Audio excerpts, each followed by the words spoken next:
Vamos à palavra do nosso Deus, o Evangelho de Mateus. Mateus, capítulo 5. Nós daremos continuidade à exposição do Evangelho de Mateus. Segundo domingo do mês, nós assim o fazemos. Mateus, capítulo 5.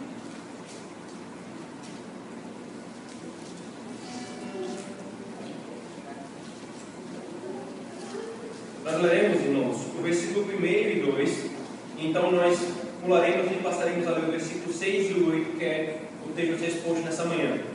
Mateus, capítulo 5, versículo 1 e 2, então 6 a 8. Diz assim o nosso Deus: Vendo Jesus as multidões, subiu ao monte, e como se assentasse, aproximaram-se os seus discípulos, e ele passou a ensiná-los, dizendo: Bem-aventurados os que têm fome e sede de justiça, porque serão fartos. Bem-aventurados os misericordiosos, porque alcançarão misericórdia. Bem-aventurados os limpos de coração, porque verão a Deus. Amém. Vamos orar mais uma vez. Deus bendito, nós falamos ao Senhor, cantamos ao Senhor, oramos ao Senhor, ouvimos a Tua palavra lida, a Tua palavra nos chamando para a adoração e a Tua palavra nos chamando para a confissão. Agora, Senhor, nós queremos ouvir a Tua voz. Conforme nós cantamos agora no Salmo, o Senhor abriu os nossos olhos para ouvir ao Senhor. Por isso, o Senhor abriu os nossos ouvidos para ouvir ao Senhor. Por isso nós rogamos, fala-nos, Senhor, essa manhã. Em nome de Cristo Jesus nós oramos. Amém. Irmãos, quando nós iniciamos a exposição do Evangelho de Mateus, nós mostramos para os irmãos que Mateus tinha uma tese. Ele gostaria de provar algo acerca de quem Cristo é e acerca do que Cristo fez. E a tese dele é: Jesus Cristo é o Rei Messias prometido no Antigo Testamento. O Evangelho de Mateus foi escrito para judeus, para que então Mateus pudesse alcançar os judeus para Cristo. Nós vimos todos os paralelos que Mateus fez entre Cristo e os personagens e as promessas do Antigo Testamento. Até que nós chegamos no capítulo 4, a partir do versículo 12, e Mateus nos apresenta um aspecto desse rei. Esse Rei Messias é anunciado no Antigo Testamento. Também seria profeta, como Davi, que era rei e também era profeta. A partir do capítulo 5, então, até o final do capítulo 7, irmãos, Mateus nos mostra a pregação desse profeta. Qual é o conteúdo dessa pregação? E nós vimos que a primeira coisa, antes de tudo, de nos falar qualquer coisa, o Senhor nos fala uma verdade acerca de quem nós somos. É por isso que nós vimos no versículo 1 e versículo 2 que Jesus ensinou aos seus discípulos a expectativa que ele tinha para com eles. Ou seja, o que é que ele, Jesus Cristo, enquanto rei, esperava de seus discípulos enquanto os seus súditos? Qual é a característica e a qualidade, o ser daqueles que são os seus súditos? E aí ele introduz então, irmãos, as bem-aventuranças. E nós vimos na última exposição das bem-aventuranças as 3 primeiras bem-aventuranças. Bem-aventurados pobres de espírito, isto é, aqueles que olham para dentro de si e reconhecem a sua falência espiritual, reconhecem que não tem nada para oferecer a Deus. Bem-aventurados que choram, ou seja, aqueles que olham para dentro de si e não reconhecem e percebem que não tem nada para oferecer a Deus, eles choram por essa realidade. E então, bem-aventurados os mansos, isto é, aquele que reconhece que é pecador e que chora pela realidade do seu pecado, ele não age diante de Deus cheio de direito. Ele é manso, ele é humilde, porque sabe que não merece nada. Sabe que se não fosse pela graça de Deus, nada ele teria. E agora, irmãos, Mateus, o nosso Senhor, continua expondo e falando acerca dessas bem-aventuranças. E como eu falei para os irmãos, as bem-aventuranças é como uma corrente de ferro. Cada bem-aventurança é uma argola. Quando você puxa uma, as outras vêm. Uma está ligada à outra, elas não são separáveis. A pergunta então que se faz é, a próxima bem-aventurança é: bem-aventurados que têm fome e sede de justiça, porque serão fartos. O que essa bem-aventurança tem a ver com a bem-aventurança que a antecede? O que ela significa? Bem-aventurados que têm fome e sede de justiça, porque serão fartos. Comumente, irmãos, nós vimos os cristãos que são casados com o marxismo, que olham para as bem-aventuranças com um olhar marxista, eles são rápidos em dizer que a justiça desejada aqui, que o Senhor Jesus está falando, é a justiça social social, é a luta das classes sociais buscando a justiça na sociedade. Entretanto, irmãos, como nós já vimos desde a primeira bem-aventurança, elas não lidam com questões materiais, mas sim com aspectos espirituais. Como nós vimos, por exemplo, pobre de espírito não é aquele que é pobre financeiramente falando.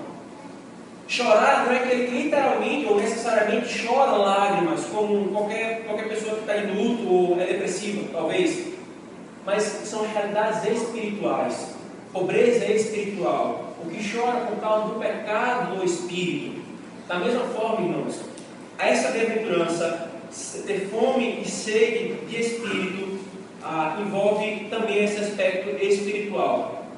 Ou seja, quando eu reconheço a minha debilidade, choro por ela e me reconheço como indigno de qualquer coisa diante do Senhor, o próximo passo, o próximo aspecto do meu caráter, irmãos, é desejar e ansiar aquela justiça que suprirá a minha pobreza, que enxugará os meus olhos e que suprirá a minha indignidade.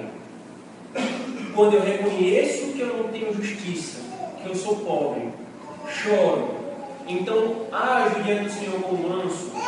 O próximo aspecto do caráter é eu ansiar, desejar aquela única justiça que poderá trazer riqueza para o meu coração, enxugar as minhas lágrimas e resolver o meu problema da minha indignidade, irmãos. Jesus, queridos, usa aqui dois verbos muito importantes e específicos para falar acerca dessa bem-aventurança. Aquele que tem fome e sede de justiça. O nosso Senhor Jesus Cristo, irmãos, usa simplesmente dois verbos que estão associados às duas necessidades mais básicas do ser humano: fome, comer, e sede, beber água, beber o nosso suprimento necessário. Portanto, irmãos, a necessidade que Jesus está falando aqui, queridos, não é uma necessidade passageira, né? É uma profunda necessidade instalada em nosso espírito, em nossa alma, queridos. Nós somos chamados, bem-aventurados, que nós ansiamos e reconhecemos como a nossa necessidade mais básica, mais até mesmo do que o ar que nós respiramos, é a justiça de Cristo, é a justiça de Deus. Uma outra coisa interessante, irmãos, quando o nosso Senhor Jesus usa esses dois verbos, é que ele coloca num tempo do grego, que não é eu estou com fome e estou com sede. Sabe as crianças, quando vocês chegam para o pai assim, eu estou com fome de biscoito, né? É aquela fome que não é fome de biscoito, é fome de sorvete. Não. O verbo que ele utiliza aqui é de alguém que está faminto, sedento por aquilo que ele necessita. Bem-aventurado é aquele que anseia desesperadamente, que reconhece como a sua necessidade mais fundamental e urgente a justiça. A justiça. Você percebe o quão profundo é isso, irmãos? Nós conseguimos perceber o quão profundo é isso que o Senhor está falando para nós. Somente os que sabem que são pecadores é que reconhecem que não possuem essa justiça.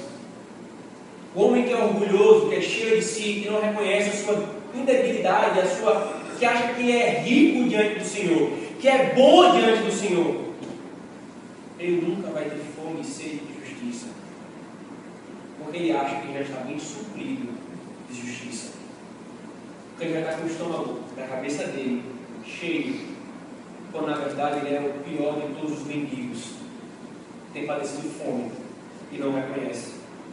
Para muitos, irmãos, sempre é assim. Os outros é que necessitam da justiça. Sempre os outros é que precisam se arrepender, nunca eu. Ou então, eu tenho algo bom em mim, eu não preciso tanto dessa justiça de Deus. Esse não é bem-aventurado, diz o Senhor. O nosso Senhor falou, irmãos, não são os médicos, ou melhor, não são os sãos que precisam dos médicos, mas os doentes. E o ponto aqui não é que existe de fato alguém que seja são em si mesmo e outros que são em si mesmos doentes, mas é aqueles que reconhecem que são doentes, porque todos nós somos, irmãos, diante do Senhor. É por isso que essa sede de fome de justiça não é uma característica de alguns, mas é uma necessidade real de todo aquele que se coloca diante do Senhor. O verdadeiro crente, a primeira coisa que ele sentiu, depois de chorar, depois de saber que era pobre, chorar e reconhecer que não tinha dignidade alguma diante do Senhor, foi necessitar dessa justiça. Nós vemos isso, por exemplo, irmãos, em Atos capítulo 2. Quando Pedro ele pega o Evangelho lá em Jerusalém, após o Espírito Santo descer sobre os apóstolos, quando terminou o sermão, os judeus falaram: irmãos, o que é que nós faremos? Essa pergunta, irmãos, diante do Evangelho, quando nós nos deparamos diante do Evangelho, essa pergunta está em nosso coração, ela evidencia que há fome e sede de justiça. Que há fome e sede de justiça, irmãos. Essa sede e fome, queridos, ela é contrária ao senso de indiferença à justiça ou indiferença às coisas espirituais, mas é uma necessidade profunda e inquietante. Abra, por favor, Salmo 42, por favor, Salmo 42. Nós já cantamos esse salmo algumas vezes aqui na igreja. Salmo 42, versículo 1 e 2.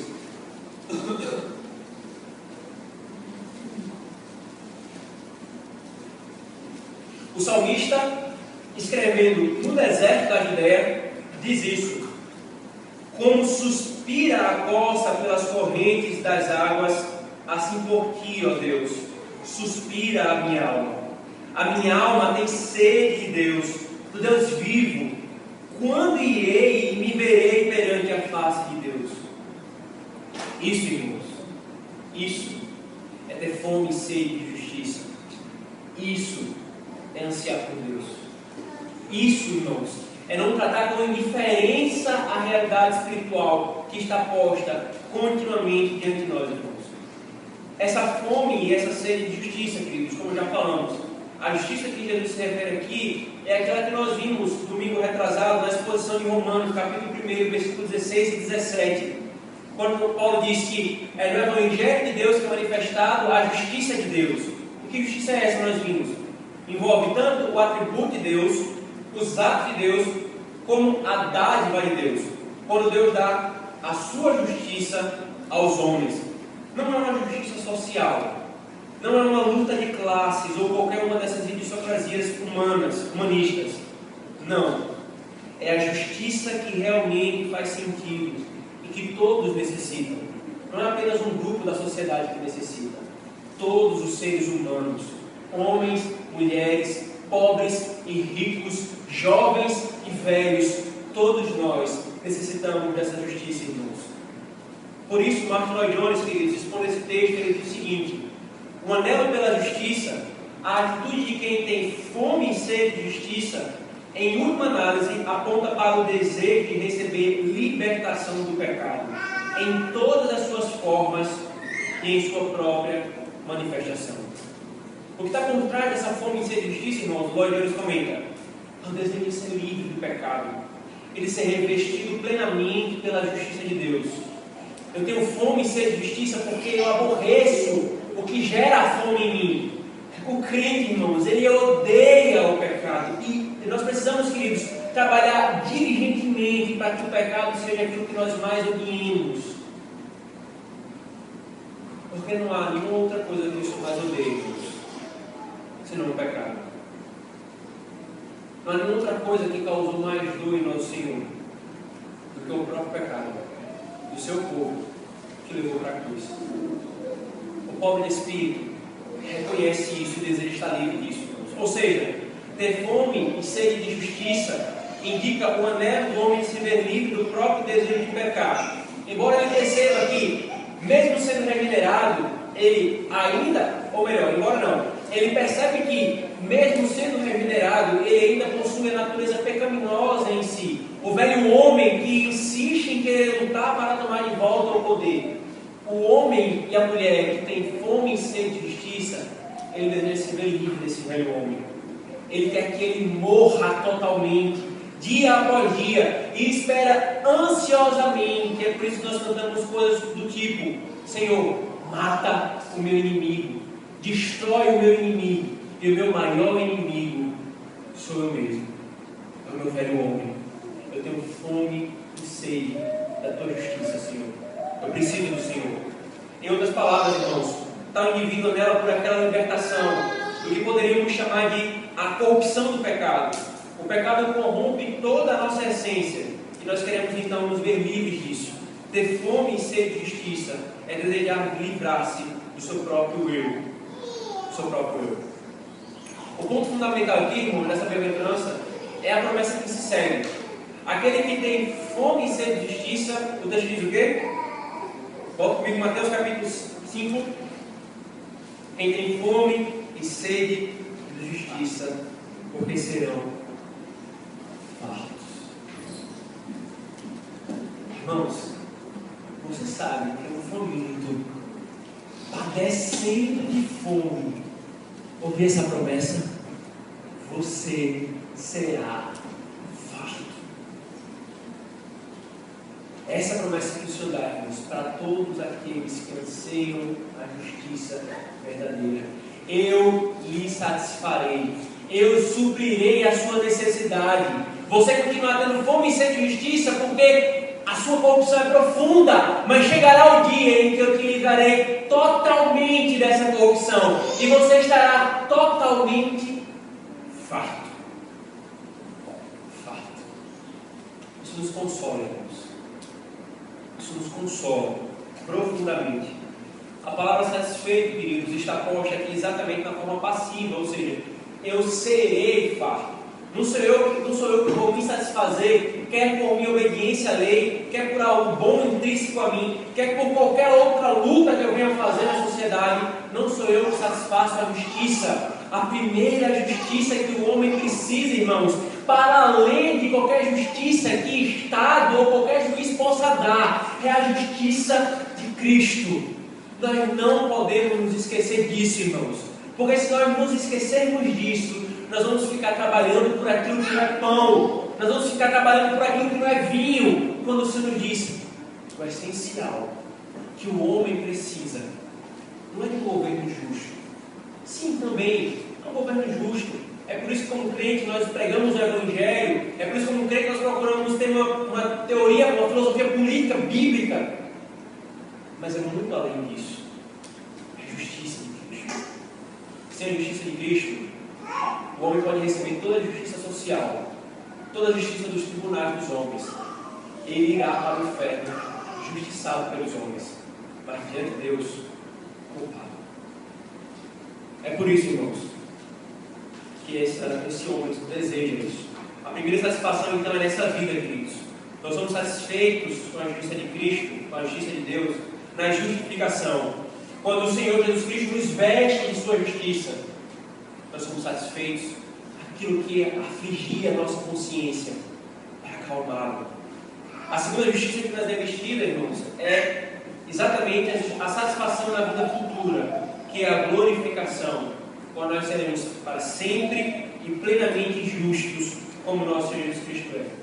Mas também, irmãos, conquanto eu deixo claro que essa justiça que o Senhor fala não é a justiça social, o crente que tem como ser justiça, ele também anela, trabalha e busca a justiça entre os relacionamentos. Ele não está satisfeito com a injustiça. Ele não está satisfeito em ser simplesmente favorecido enquanto a justiça é pervertida. O Senhor se levantou, irmãos, constantemente por meio dos profetas para condenar o seu povo de Israel, dizendo: vocês pervertem a justiça dos órfãos e das viúvas. Vocês oprimem aqueles que deveriam ser justiçados pelos tribunais. O Senhor também leva a sério isso, irmãos.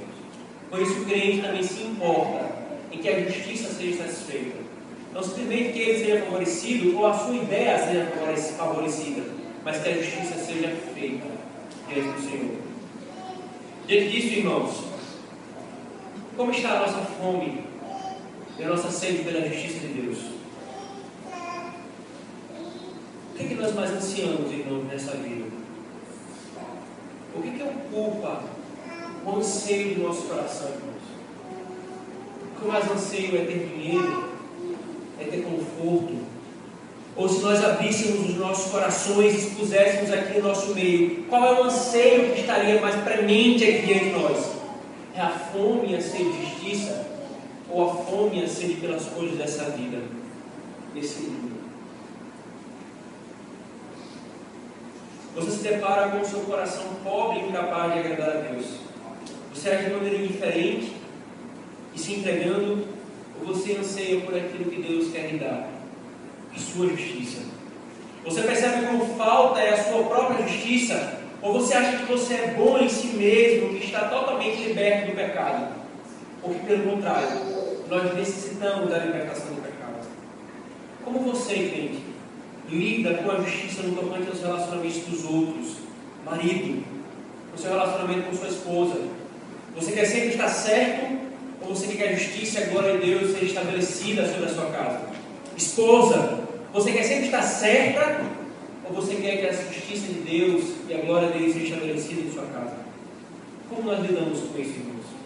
Quando eu e você temos a oportunidade, estamos em posição de fazermos justiça, o que é que nós fazemos? Queremos favorecer os nossos ou favorecer a justiça, para que Deus seja glorificado e exaltado? A primeira bem-aventurança, irmãos, é bem-aventurado os que têm fome e sede de justiça, porque serão fartos. A primeira bem-aventurança de hoje. A segunda, que no caso é a quinta das 8, veja comigo por favor, versículo 7.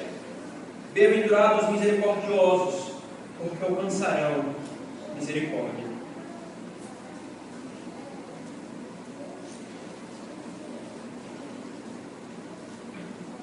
A quinta bem-aventurança, irmãos, se nós pudéssemos parafrasear, seria assim: os que receberam,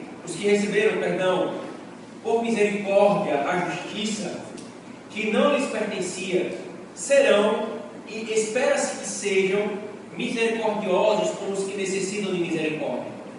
Esses evidenciam que receberão e alcançarão misericórdia. Aqueles que receberam misericordiosamente a justiça, então espera-se que eles sejam misericordiosos, e ao serem misericordiosos, eles evidenciam que receberão misericórdia da parte de Deus. Talvez, irmãos, um dos maiores exemplos disso que nós acabamos de ler dessa bem-aventurança seja a parábola do servo ingrato, lá em Mateus 18, capítulo 23 a 35, quando um servo em dado reino devia uma quantia imensa para o rei daquele reino. Digamos, 3 milhões, 1 milhão de reais aquele homem devia. Então ele se prostra perante aquele rei e pede por clemência, por perdão, que o rei então vai e o perdoa. 1 milhão de reais.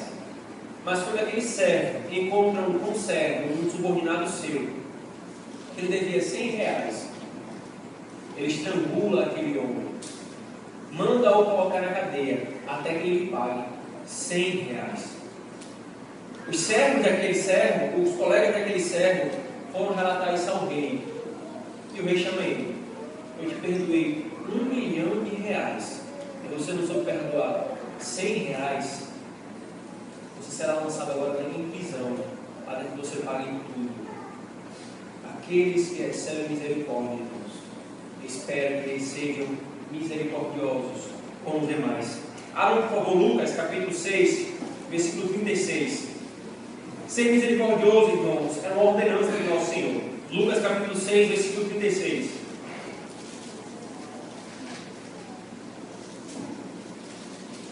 O nosso Senhor Jesus diz: sede misericordiosos, como também é misericordioso o vosso Pai.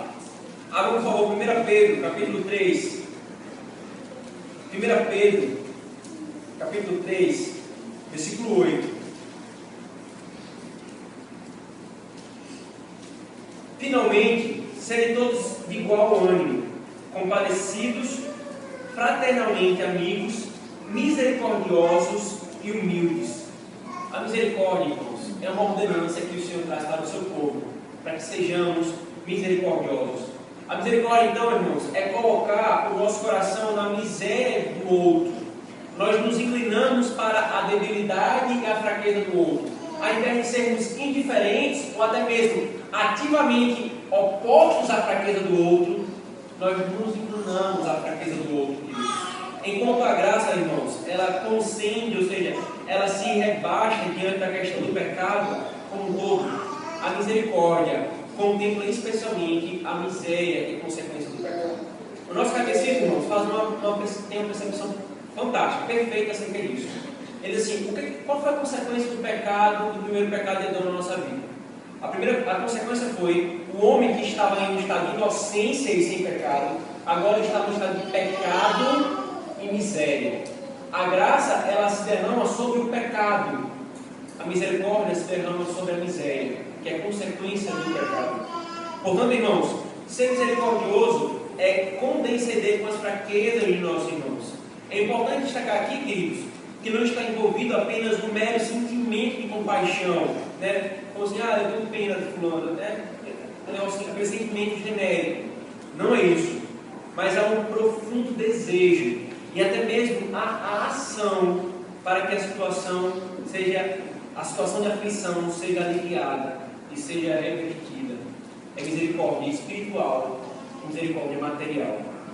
Isso é tal forma, irmãos, que o apóstolo João diz: se nós vemos o irmão nosso padecer necessidade e nós não socorremos, nós não amamos a Deus. Porque como podemos dizer que amamos a Deus a quem eu não vejo, se eu não amo meu irmão a quem eu vejo, para que eu manifeste esse amor? Certamente, irmãos, o que está pressuposto aqui, queridos, é importante deixar claro isso, é que não é a misericórdia para os impenitentes e obstinados. A misericórdia é para aqueles que reconheceram a sua pobreza, que choraram, que são mansos e que têm sede e fome de justiça. O bem-aventurado é manso porque é pecador. É misericordioso porque os outros são pecadores também. Isso é importante destacar, irmãos, porque muito comumente se toma nas igrejas e no mundo, inclusive, a misericórdia de maneira absoluta. Eu sou misericordioso no sentido de, essa misericórdia é tão mal entendida que eu passo a mão sobre a cabeça do pecado. A pessoa está obstinadamente no pecado, a pessoa está rebeldemente envolta no pecado, e a pessoa fala assim: a gente precisa ser misericordioso. A misericórdia do nosso Senhor Jesus Cristo, irmãos, não está ligada a isso. O nosso Jesus Cristo não dá a sua misericórdia àqueles que estão obstinadamente no seu pecado. Ele dá a sua misericórdia àqueles que arrependem-se e creem. Arrependem-se do seu pecado e creem nele. Por isso, irmãos, essa misericórdia é aquela que nós temos que ter. O pecado obstinado e não arrependido não deve ser tratado com misericórdia, mas como nosso inimigo. Comumente, irmãos, os puritanos diziam que os pregadores têm que ser Barnabé. Os irmãos lembram? Lá em Atos, ali, que Barnabé era o filho da consolação. E eles diziam: os pregadores têm que ser como Barnabé, filhos da consolação, para aqueles que estão arrependidos do pecado, aqueles que desejam viver uma vida santa diante do Senhor, aqueles que estão afligidos e necessitam de consolo. Mas para aqueles que são impenitentes, que querem arrogantemente continuar em seu pecado, os pregadores têm que ser como Boanerges, filhos do trovão, para quebrar esse orgulho do pecado. Como igreja, irmãos, como pai, como esposo, como mãe, como esposa, como presbíteros, nós não podemos simplesmente passar a mão na cabeça do pecado, obstinado e não arrependido, dizendo: estamos sendo misericordiosos. Não. A misericórdia, irmãos, de nosso Senhor Jesus Cristo envolve derramar-se sobre aqueles que reconhecem sua pobreza, choram por ela, são mansos, desejam a sua justiça. Isso aqui não são características de uma pessoa que ama o pecado e quer viver de maneira obstinada nele. Esses que demonstram essa misericórdia, irmãos, demonstram também que receberam e que receberão ela. A palavra diz: alcançarão misericórdia. Como na bem-aventurança anterior, receber misericórdia traz uma ideia passiva. Eu recebo, eu não produzo. Não é então, irmãos, uma barganha. Então, vou ser misericordioso para que então pelas minhas obras eu mereça receber misericórdia. Não é uma barganha. Se eu estiver realmente arrependido, e se perceber a minha real situação diante de Deus, compreendendo que só poderei ser perdoado em consonância com aquela condição, então será imprescindível que eu perdoe aqueles que transgridem contra mim, que pecam contra mim. Por isso, queridos, como eu e você lidamos com as fraquezas do nosso irmão, do nosso próximo? Como é que nós lidamos com ela, queridos? Pisamos nele como um caniço que está quebrado e fraco. Você está quebrada, fraca, arrependida e machucada por causa do pecado. Ao invés de ser misericordioso, como a palavra diz, para com esses, eu piso. Sem nenhuma compaixão. Eu jogo o peso da lei para destroçar mais ainda aquelas pessoas. Como eu lido com o pecado dos outros, irmãos? Você é mais duro com os outros do que com você mesmo. E eu não estou perguntando se você concorda que deve ser mais duro com você mesmo do que com os outros. Eu estou perguntando se você é realmente mais duro com você mesmo do que com os outros. Você gasta mais tempo em autoexame e condenando a si mesmo, ou mais tempo meditando no pecado dos outros e condenando aos outros? Nós somos, irmãos, misericordiosos de coração para com a fraqueza dos nossos irmãos. Nós somos, irmãos, e sem dúvida aqui, queridos, eu me incluo, nós somos duros com os outros. O pecado dos outros sempre nos incomoda mais do que o pecado que está em nosso próprio coração. E às vezes é o mesmo pecado. É o mesmo pecado, mas porque está no outro me incomoda. Nós precisamos ser misericordiosos, irmãos, com as fraquezas dos nossos irmãos. Lembre, irmãos, eu não estou falando dos irmãos que agem de maneira obstinada, mas aqueles que talvez nem perceberam a fraqueza, ou aqueles que reconheceram a fraqueza e têm cambaleado, necessidade de apoio. Nós precisamos ser misericordiosos com esses irmãos. Cuidado, querido, para você não ser duro sempre com os outros, ser duro com os outros e brando com você. Você deve ser duro com você e brando com os outros. Somente um coração orgulhoso e cego odeia mais o pecado dos outros do que o pecado em si mesmo. Fala mais do pecado dos outros do que de si mesmo. Olha mais com os bons olhos para si mesmo do que para os outros. Você talvez lutou contra o mesmo pecado e tremia, necessitando de ajuda. E agora, quando o Senhor põe diante de você alguém que necessita e luta pelo mesmo pecado, você pisa. Bem-aventurados, irmãos, os misericordiosos, que são misericordiosos para com aqueles que choram pelo seu pecado. Devem ser então misericordiosos, irmãos. Devemos ser então com a fraqueza dos nossos irmãos, quando eles lutam contra o pecado. Não devemos passar a mão sobre os pecados obstinados e rebeldes e deliberados. O pecado não pode ser visto em nosso meio, queridos. Entretanto, os que lutam devem ser tratados com misericórdia, devem ser tratados com brandura, com ternura, com amor. Agora outra coisa, queridos. Outra maneira de entendermos essa bem-aventurança, aplicarmos essa bem-aventurança. Quando você tem ocasião para prejudicar alguém que lhe prejudicou, o que você faz? Você age como misericordioso?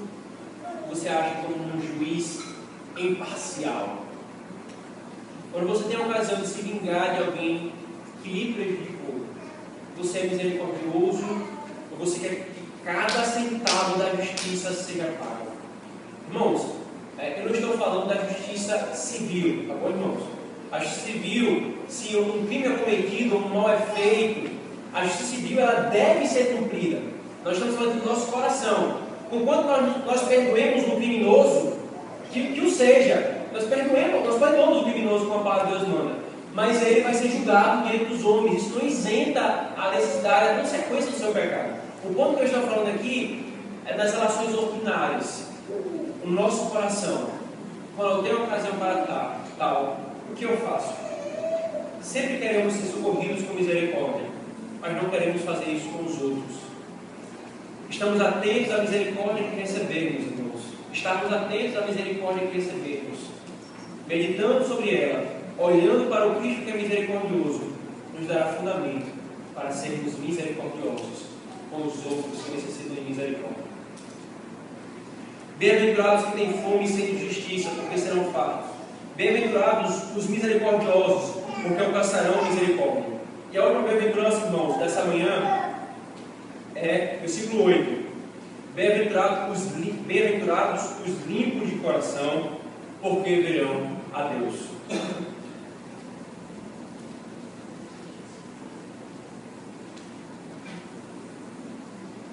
Assim, irmãos, como que essa bem-aventurança está ligada com os misericordiosos? Primeira coisa é que fica claro, então, que a misericórdia não é para um pecado.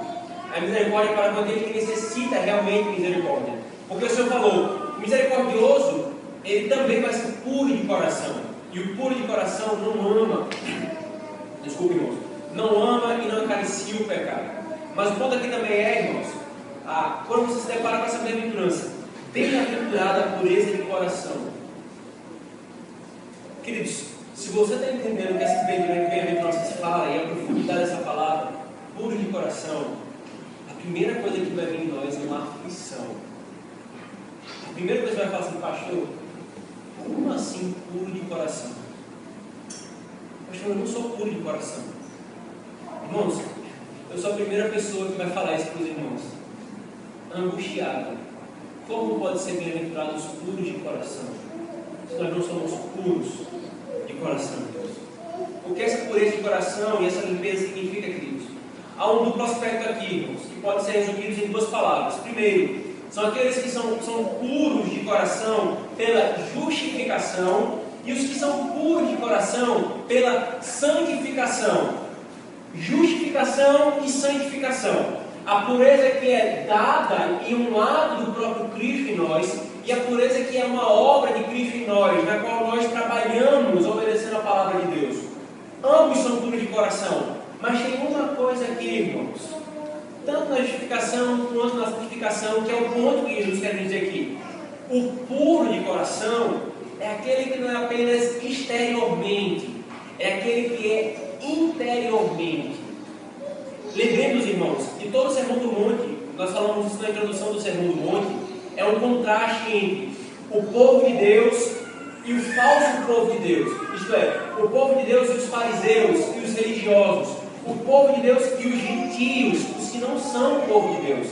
E aqui há um contraste absurdo, irmãos, entre o que é verdadeiramente crente e aquele que é um crente nominal, um crente simplesmente da casca para fora. O que ele está falando? O verdadeiro puro de coração é aquele cuja pureza vem de dentro para fora. Ele é puro interiormente. Ele não está preocupado apenas com a casca, com a série de regrazinhas que ele precisa cumprir a fim de que os homens vejam como ele é bom. Não.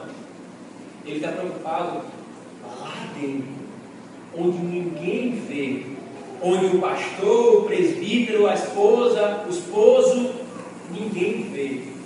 É a pureza de coração, não simplesmente uma pureza externa, não simplesmente uma casca. Puro pela justificação é aquele que é puro pela justiça de Cristo e declarado puro. Puro pela justificação é aquele que pela obra do Espírito de Cristo busca e vive buscando a pureza de coração. Não é apenas uma pureza sexual, irmãos, mas uma pureza em tudo. É uma pureza em tudo. Muitas vezes, quando a gente ouve a palavra pureza na Escritura Sagrada, nós pensamos que ela se refere apenas à sexualidade. Mas a pureza para a Bíblia, irmãos, é em todas as nossas atitudes, todas as áreas de nossa vida. Abram, por favor, irmãos, Apocalipse capítulo 20, versículo 27.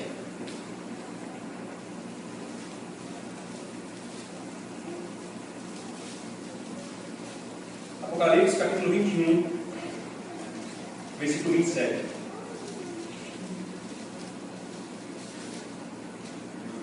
João diz: nela nunca jamais penetrará coisa alguma contaminada, nem o que pratica abominação, mentira, mas somente os escritos no livro do Cordeiro.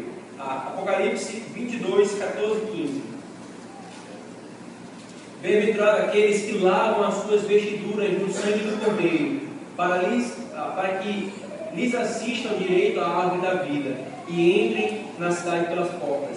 Fora ficam os cães, os feiticeiros, os impuros, os assassinos, os idólatras e todo aquele que ama e pratica a mentira. Bem-aventurados que lavam as suas vestes no sangue do Cordeiro, os puros. Essa pureza de coração, queridos, não é uma mera pureza externa, como já falei. Os homens mais limpos exteriormente não são necessariamente os mais limpos de coração. Não necessariamente os mais limpos, estou falando de higiene, são os mais limpos de coração. Nem os mais polidos e educados são necessariamente os mais puros de coração. Essa é uma pureza interna. Que sim, irmãos, se manifesta externamente. Nós não nos esqueçamos isso para que nós não descambemos de um outro erro da nossa época. Não, basta a pureza de coração. Não importa como eu vivo externamente, não. Ela começa no coração e ela manifesta assim em meus atos, em meus membros. A pureza de coração, irmãos, ela é uma pureza interna. Sabe por quê, queridos? Porque o Evangelho começa no coração. O Evangelho, irmãos, não é simplesmente como algumas igrejas hoje acham que é. Você se converteu. A primeira coisa que você muda é o seu palavreado. Você começa a falar gírias, gospel. Aí depois você começa a ter um tipo de roupa específica. Aí depois você... Irmãos, o Evangelho, conquanto mude a maneira como eu falo, conquanto mude a maneira como eu visto, eu vou me vestir de maneira decorosa. Mas o Evangelho não se resume a uma lista de regras. Seja isso, seja assado, não faça isso, não faça assado. Agora sim você é evangélico. Não. Começa no coração. É uma transformação de dentro para fora que mostra o externo. Quando eu quero simplesmente que meu filho se comporte bem e eu não estou preocupado com o seu coração, eu não estou pregando o Evangelho para o meu filho. Quando eu quero simplesmente que as pessoas ao meu redor sejam polidas, moralmente boas, eu não estou preocupado com o Evangelho. Isso é conservadorismo puro, mas não é Evangelho. O Evangelho transforma o homem de dentro para fora. E é só assim que há a verdadeira pureza de coração. Não o contrário, irmãos. Não o contrário. Limpo de coração é aquele que não almeja apenas uma conduta externa correta, e sim a santidade interior. Esses tais não se satisfazem com uma mera exibição externa de religiosidade. Antes, esforçam-se para manter o coração e a consciência isentos de ofensa, desejando servir a Deus com o espírito e com o homem interior. O homem que não é puro do coração, irmãos, ele se contenta em mostrar para os outros o quanto ele é externamente puro. O homem que não é puro do coração, ele se contenta em bater o ponto. Mas o crente não. O puro de coração, que Cristo fala aqui, irmãos, é aquele que está angustiado em sua alma, e que luta, e que deseja, e que anseia, mais do que simplesmente uma externalidade. Externo, irmão, comportamento é muito fácil de resolver, queridos. Comportamento, qualquer um de nós resolve assim, ó. Mas coração não. Coração, de onde procede todas as coisas, o nosso Senhor falou em Mateus 7, conforme Salomão falou em Provérbios capítulo 4, de onde provém todas as coisas, o coração é transformado pelo Senhor. E é de lá que deve brotar a pureza. É a fonte de tudo isso, irmãos. Essa verdade, irmãos, essa promessa que nós temos, então, os puros de coração, nos é posta em várias palavras da Escritura Sagrada. Vejam, por favor, Salmo 51. Abram comigo, por favor, Salmo 51.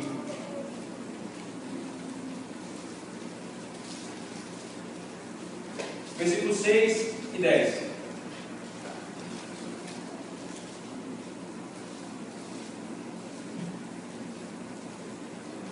Davi diz: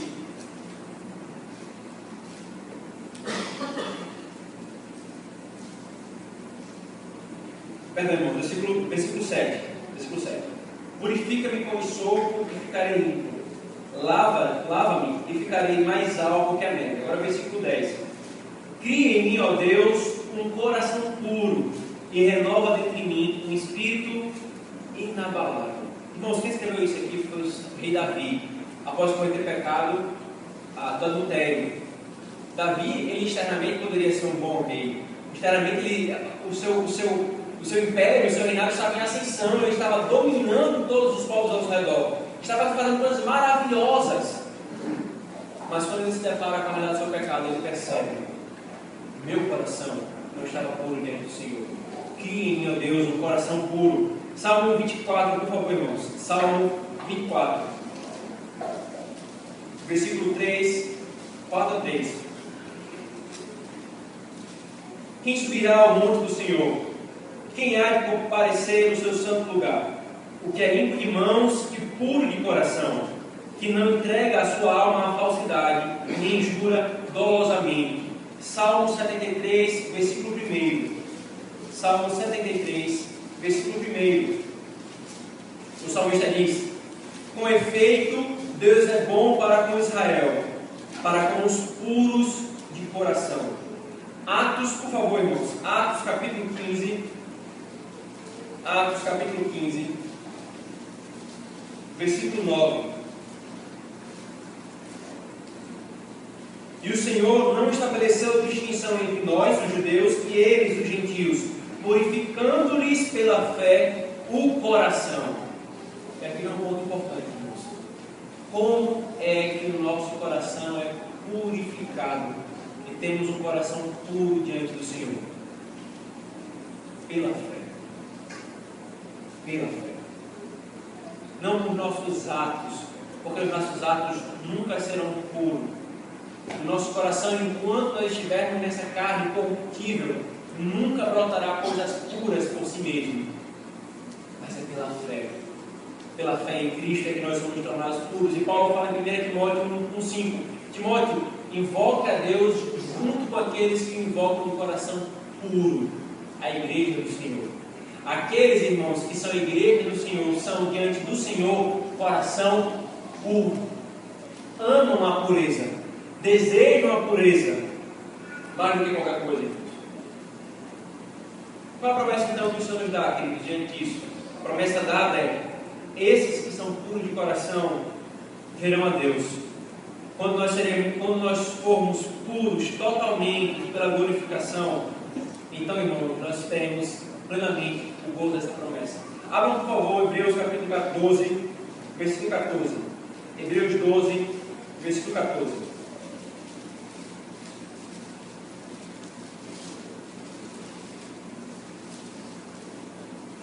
Segui a paz com todos e a santificação, sem a qual ninguém verá o Senhor. Salmo 11, versículo 7, por favor, irmãos. Salmo 11, versículo 7.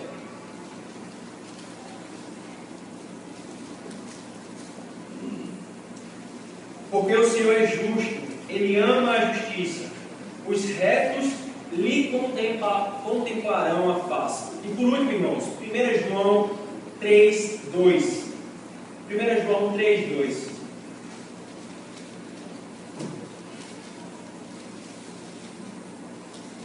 Do 2 ao 3. João fala: amados, agora somos filhos de Deus e ainda não se manifestou o que haveremos de ser.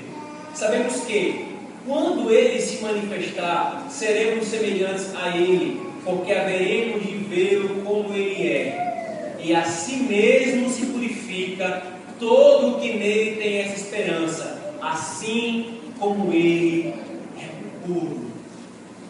Irmãos, o que o Senhor está dizendo aqui é o seguinte, queridos: aqueles que Cristo purifica, que recebem a promessa de que quando Ele se manifestar, nós o veremos face a face, esse que tem essa promessa, busca a pureza de coração. Aqueles que buscam essa pureza evidenciam que estarão um dia diante do Senhor e serão como Ele é. Por isso, irmãos, diante dessa verdade, como está o seu coração atualmente de pureza, irmãos? Você se preocupa apenas com atos externos, com uma religiosidade, uma religião vazia e externa, ou com a pureza de coração genuína diante do Senhor? É extremamente esquisito, irmãos, perceber que no meio de muitos crentes, nas igrejas brasileiras, há uma ojeriza pela ideia da pureza. A perversão do mundo não choca tanto estes, mas a pureza sim. Isso é tão claro, irmãos, isso é tão abominável, tão ridículo, que no meio das igrejas, tem igrejas perseguindo outras igrejas com neologismos por causa disso. Por causa disso. Mas o mundo não choca mais tanto a igreja. É tudo natural. Pelo contrário, ela vai abraçando as coisas que estão de fora. E é por isso que para ela se torna natural. porque ela vai se tornando igual ao mundo. E o que é correto é o estranho, é o diferente. Uma coisa, irmãos, é se opor à perversão de purezas. Outra coisa é se opor a ela mesma. Nós, irmãos, todos nós temos necessidade de pureza. Aí nós nos deparamos com uma coisa. Nós não conseguimos ser puros. Nós podemos tentar. E nós não conseguiremos ser puros. Nós fracassamos. Como então, irmão, nós podemos ser puros? Só Jesus, irmão, dentre os homens, foi totalmente puro de coração. E só nele, irmãos, eu e você teremos pureza. Só nele, eu e você teremos pureza, irmãos. Tudo quanto você e eu podemos fazer é tomar consciência da negridão do nosso próprio coração, conforme eles são por natureza. Ao assim fazermos e nos unirmos a Davi, dizendo: cria em mim, ó Deus, um coração puro e renova dentro de mim um espírito inabalável. Crente, irmão meu, clamemos ao Senhor pela pureza que está somente nele e que Ele pode nos dar. David Dixon, um pastor presbiteriano escocês, que gosto muito, ele disse certa vez, as últimas palavras dele no leito dele, ele disse: peguei todas as minhas obras, todas as minhas boas obras e todas as más, e as lancei umas junto das outras, formando uma pilha diante do Senhor. Fugi de ambas, entreguei-me ao Senhor Jesus Cristo. Nele tenho doce paz, nele tenho pureza. Crente, busquemos no Senhor, nosso Deus, essa é a essência do caráter que é o crente. Fome e sede de justiça, porque somente o Senhor Jesus Cristo pode nos dar essa justiça. Misericórdia, porque Ele nos deu primeiramente misericórdia. E pureza de coração, porque somente Ele pode nos dar pureza de coração. E assim, queridos, viveremos para a glória dele. Oremos, Deus. Senhor Deus bendito, obrigado por nos depararmos com essas bem-aventuranças, Senhor. Nós reconhecemos que por nós mesmos, Senhor, estaremos longe de tudo isso. Por nós mesmos, Senhor, nós seríamos o contrário de tudo isso, Pai. Na verdade, o homem natural assim o é, mas o Senhor foi gracioso. E não apenas nos ensina aquilo que o crente é, mas o Senhor transforma-nos, Senhor, e nos dá a graça para vivermos isso que a Tua palavra nos dá. Nos fortalece, Senhor. Fortalece a todos nós, os que de maneira obstinada e arrogante têm se levantado em seu coração contra a Tua palavra, Senhor. Que Teu Santo Espírito quebre e derrube esse coração, Senhor. Quebre como um vaso, a começar de mim, Senhor. Que aqueles que estão fracos e necessitam do Teu socorro, do consolo que só o Teu Espírito Santo pode dar, Senhor, consola. Para que então possamos contemplar uma única coisa, Senhor: o Teu poderoso Evangelho operando no nosso meio, Senhor. Para que então somente o Teu nome seja glorificado em cada um de nós, em cada uma das nossas famílias. Tem misericórdia, Senhor de nós. Nós oramos assim em nome de Jesus. Amém. Queridos, cantemos todos juntos agora o